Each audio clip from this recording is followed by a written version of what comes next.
today we have a lot of the al-Arian family here, and I hope you got to talk to them all over there, because this has been a long, long struggle here, and it really began in this church with them. And we also have Hatem Felice here somewhere. And we're happy, very happy to have him here too. And so, it's kind of it's nice to have a full house here. This is great.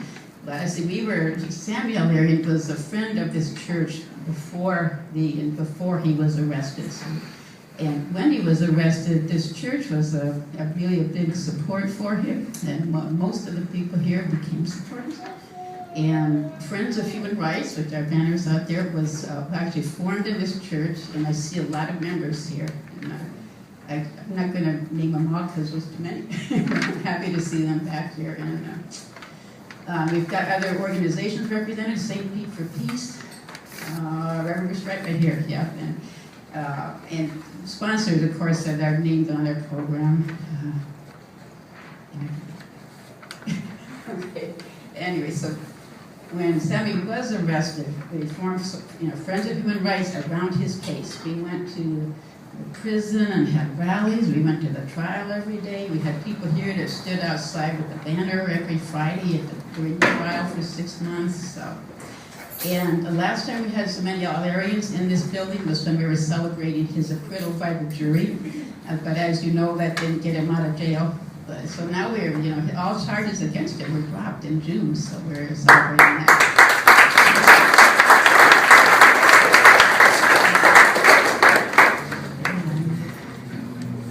Okay, I think that's all I intended to say here. And so now our first speaker is going to be Nahla.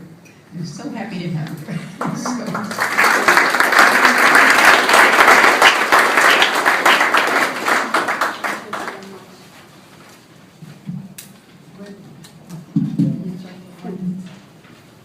I'm so happy and so honored to be at this church. I will never forget the support, the love, the compassion we found from the people who come to the church. From Mel, from Lois, from Fonda, from everybody. When my husband was arrested in 2003, it was a very dark time for us, and the community didn't know how to deal with it, and we felt lonely. We came to the church and we used to do so many prayers, especially that how nice and sensitive they were towards our religion, that they even chose a universal prayer, to accommodate us, and that was so beautiful. My kids loved coming here when they were so sad and lonely. So I will never forget that. I'm so grateful. You are God sent, Mel, and everyone else here. And thank you for hosting us all this time. My kids, always. My husband is so grateful to all of you. And this, tells me that we should not give up. As American Muslims, we should always have hope. We should always believe in the goodness of people. We should not isolate ourselves, because when my husband was arrested, if we were isolated as what the government wanted us to be, then we would have really lost. But we gained, through our suffering, through our struggle, we gained more supporters and more friends, and real friends in that time. Friends in need are friends indeed, as they say. And so I want to talk a little bit about things you might have heard from me before, which is, what happens when a person is taken away from his family. My husband was arrested very early in the morning. My kids woke up to see men, some of them not covering their faces, but they were wearing dark clothes and, having flashlights pointed at my kids. One of them was 12, the other was 9. It was very scary to wake up to this scene, seeing their father, his hands. He was, put against the wall and his hands were being handcuffed. That's a scene that my children will never forget, of course. And we just have to start living without a father, without a husband for a number of years. And it wasn't easy. My husband was the sole breadwinner. He used to take care of, getting money, putting, food on the table. And I had to take care of 5 kids. So for me, it wasn't easy at all. I had to also manage to find a good lawyer and get money for that lawyer. We had to spend at least over $1 million for our case. So you can imagine the fear I had in my heart, like waking up in the morning, thinking of all the crazy charges against my husband that could have put him in jail for life. And the second thing I had to worry about is also the money to get to pay for the lawyers and to take care of my 5 kids and their mental state that time, their emotions. It wasn't easy at all. One time my daughter came from, I had to take my daughter to a public school, and that was like for a very painful reason. The community didn't know how to deal with the family of a political prisoner. They just wanted us to disappear, you know.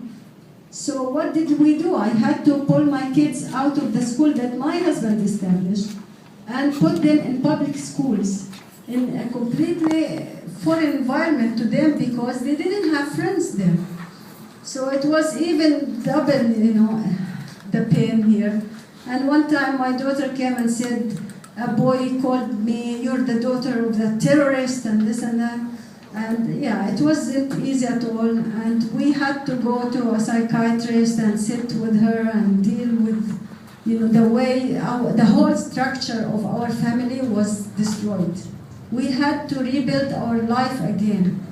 And then we had to deal with the visits to the prison. Seeing my husband opened my eyes to the cruelty of the prison system in America, how they deal with a very inhumane way with the families, with the children, the wives, with the prisoners themselves. One time, when my husband was in the penitentiary, and that was pre-trial, he wasn't even convicted of anything. I had to deal with him like, you know, he was put in the prison section that dealt with convicted criminals and murderers.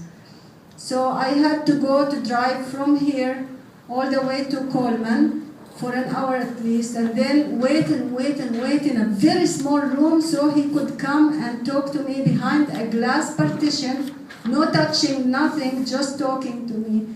And he didn't show up.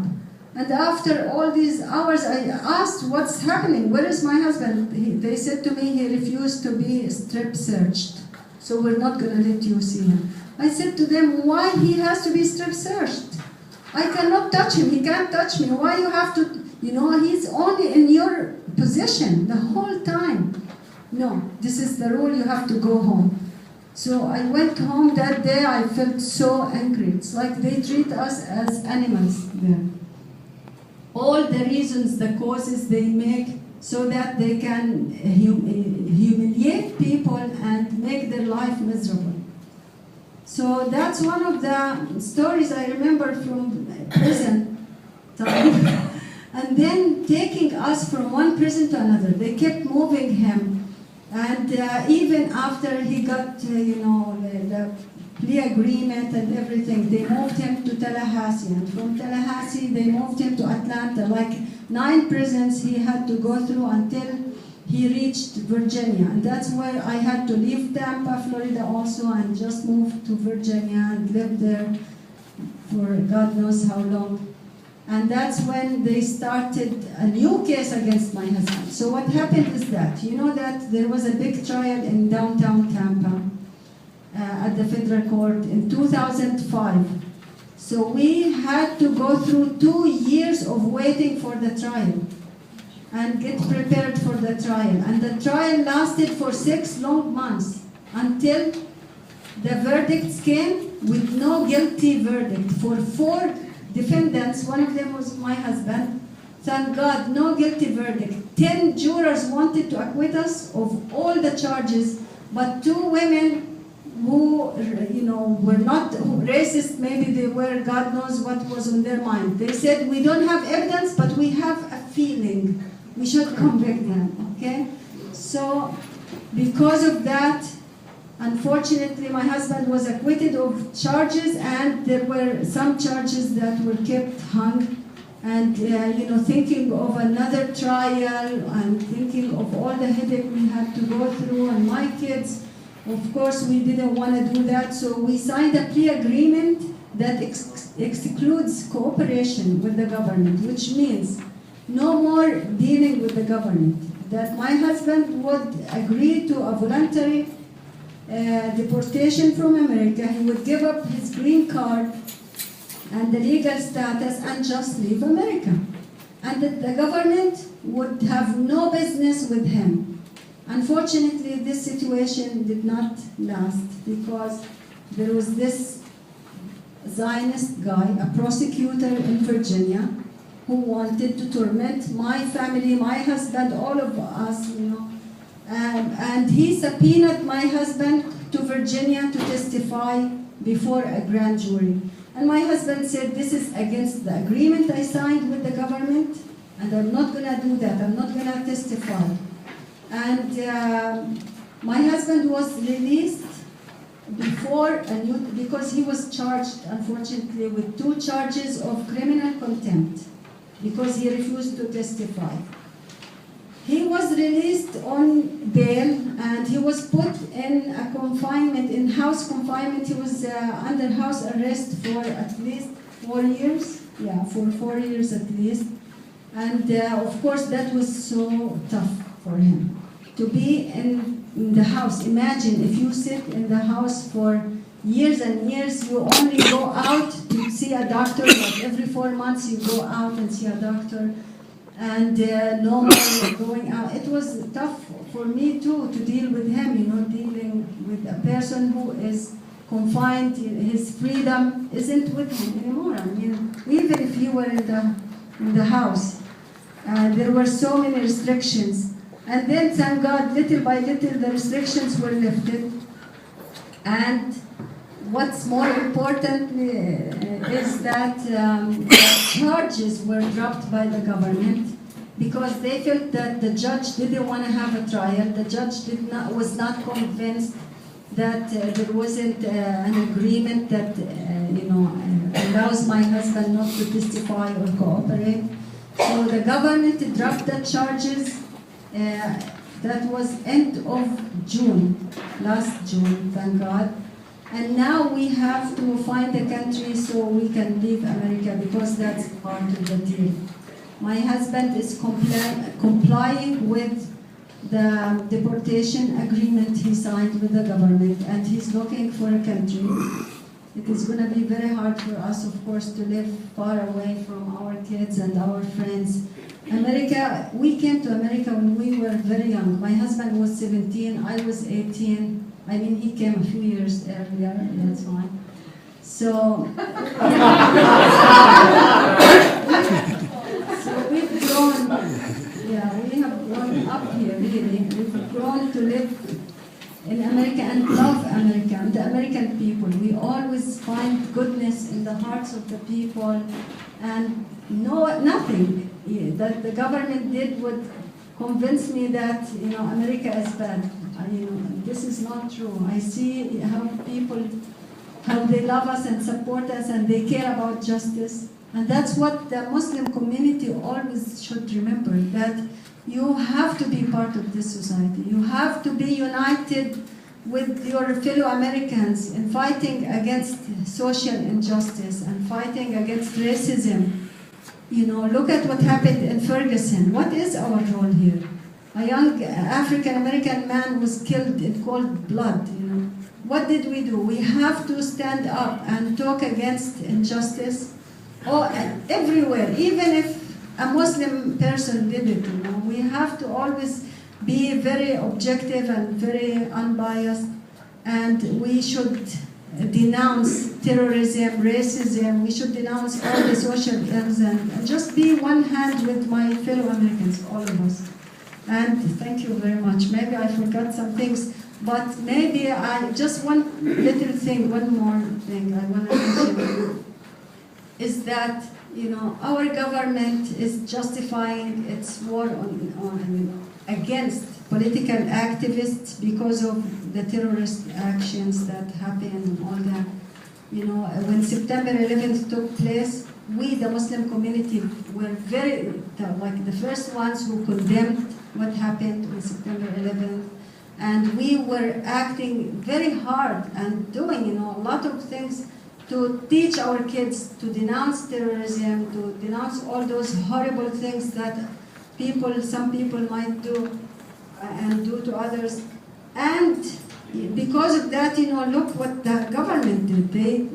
They left the real terrorists and they just came and picked up my husband, who's a political activist, who was always outspoken, who believed in America and the ethics and the morals of the American society, as a beacon for justice and freedom and all that. And again, when you fight and fight, you find maybe you lose hope.